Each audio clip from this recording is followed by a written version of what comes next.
Bonjour, nous sommes sur le site de la Fontaine des Prêtres. Je suis la présidente de l'association pour le développement du quartier de la Caverne, ADQC. Nous avons pour projet de mettre ce site, de faire connaître ce site aux habitants du quartier et aux touristes, parce que c'est à but touristique. La Fontaine des Prêtres, c'est un lieu emblématique, un lieu historique qui se trouve derrière moi.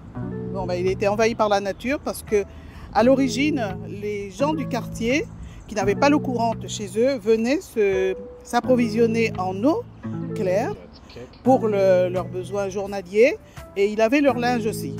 Voilà, donc cet endroit a été obstrué par les rochers à la suite de travaux sur la route départementale au-dessus, la route des rampes.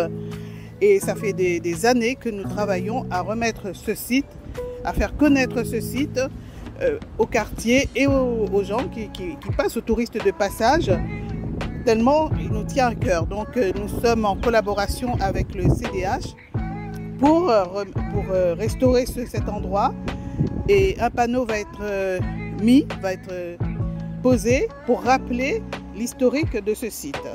Ça s'appelle la Fontaine des Prêtres parce que ce n'est pas une histoire fantasmagorique, mais il y avait bien des prêtres qui venaient s'inspirer dans cet endroit idyllique à l'origine, avec leur bréviaire, puisque la cure ne se situe pas trop loin d'ici.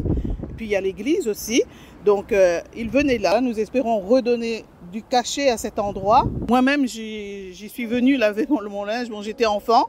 Donc la fontaine se compose en fait de 3 bassins.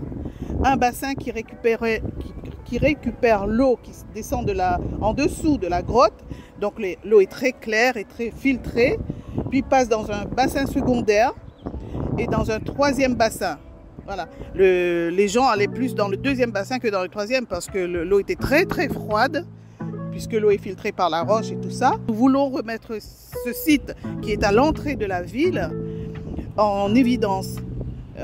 Ne pas le laisser comme ça, à l'abandon un peu, et que tout le monde soit au courant, que sache que ce site a existé pour un devoir de mémoire envers ceux qui vont arriver derrière, et puis un lieu de rappel aux gens qui ont connu ce site aussi, qui veulent que ce site soit restauré.